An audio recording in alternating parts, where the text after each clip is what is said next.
자, 잠시 분주했던 마음은 다 내려놓고요. 아주 고요한 묵상의 시간으로 함께 들어가 볼까요? 당신의 영혼이 정말 깊이 편안하게 쉬면서, 바로 여기에 머물고 싶다 하고 느끼는 곳, 그런 자리가 있나요? 그곳은 어디인가요? 우리는 종종 그런 자리를 믿음의 자리라고 부르곤 하죠. 내 삶의 가장 큰 은혜가 비처럼 쏟아지던 순간, 또 가장 깊은 평화가 강물처럼 잔잔히 흐르던 바로 그곳 말이에요. 그래서 그 기억 속에, 그 공간에 영원히 머물고 싶어 하는 마음, 우리 모두에게 있잖아요. 여기가 내 믿음이 가장 빛나던 곳이야 하면서요. 그런데 말이죠. 성경은 우리가 그렇게 머물고 싶어하는 그 자리, 그 너머를 이야기할 때가 많아요.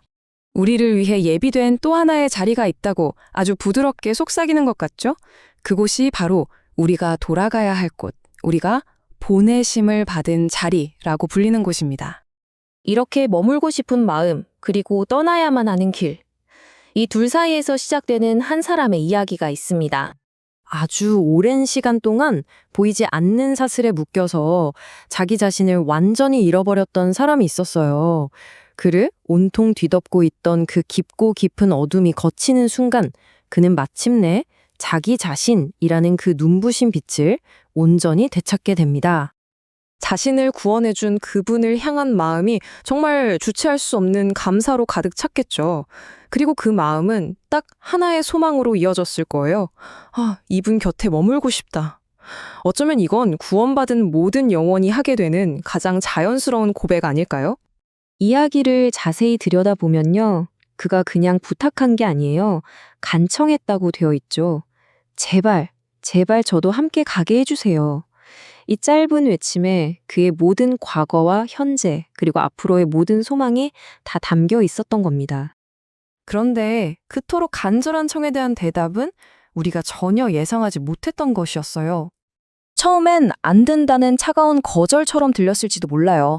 하지만 그 말은 외면이 아니었습니다. 오히려 완전히 새로운 시작을 위한 초대였죠.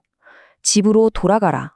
이 음성에는요, 그를 향한 훨씬 더 큰 믿음과 기대가 담겨 있었던 거예요.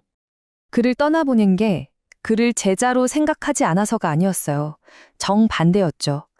가장 가까이에서 따르는 다른 제자들과는 또 다른 길, 오직 그만이 해낼 수 있는 아주 특별한 사명을 맡기신 겁니다. 우리는 보통 제자의 길이라고 하면 그분의 그림자를 따르듯이 바로 곁을 지키는 것만 생각하기 쉽잖아요? 그런데 이 이야기는 우리에게 보여주는 거죠. 제자의 길이 생각보다 훨씬 더 넓고 다양하구나 하고 말이에요. 때로는요, 제자의 길은 바로 그곳에서 시작됩니다. 너무나 익숙해서 오히려 떠나고 싶었던 나의 삶의 자리, 나의 평범한 일상, 바로 그곳으로 다시 돌아가는 그 용기 속에서요. 물론 이전과는 완전히 다른 눈과 새로운 사명을 가심에 품고 돌아가는 거죠. 그렇다면 그를 돌려보낸 이 보내심, 여기에는 과연 어떤 의미가 담겨 있을까요? 우리가 보통 굉장히 위대한 직분으로 생각하는 사도라는 단어 있잖아요. 이 단어는 사실 아주 단순한 뜻을 가지고 있어요. 헬라어로 보냄을 받은 사람이라는 뜻이거든요. 자, 이제 그림이 그려지시나요? 그는 지금 거절당한 게 아니었어요. 오히려 자신의 삶의 자리로 파송되는, 어쩌면 이름 없는 최초의 사도가 되고 있었던 겁니다. 보세요. 여기 두 갈래의 길이 있는 셈이죠? 한 길은 그분을 바로 곁에서 따르면서 기적을 목격하는 길. 그리고 또 다른 길은 나의 익숙한 삶으로 돌아가서 내 삶을 통해 기적을 증명하는 길. 어느 길이 더 낫다고 할 수 있을까요? 아니요. 이 두 길 모두 그분을 향한 온전하고 아름다운 제자의 길입니다. 결국 그는 자기가 그토록 원했던 것, 그 은혜로운 자리에 머물고 싶었던 그 간절한 마음을 조용히 내려놓습니다. 그리고 그 대신 돌아가라는 그 말씀을 자신의 새로운 사명으로 기쁘게 받아들이죠. 이것이 바로 사랑하기 때문에 가능한 순종입니다. 자, 이제 이 한 사람의 이야기는 바로 당신의 이야기로 이어집니다. 우리도 그럴 때가 많죠. 어딘가 더 특별한 무대, 더 위대한 사명이 나를 기다리고 있을 거라고 기대하면서 자꾸만 지금 여기가 아닌 다른 곳을 둘러봅니다.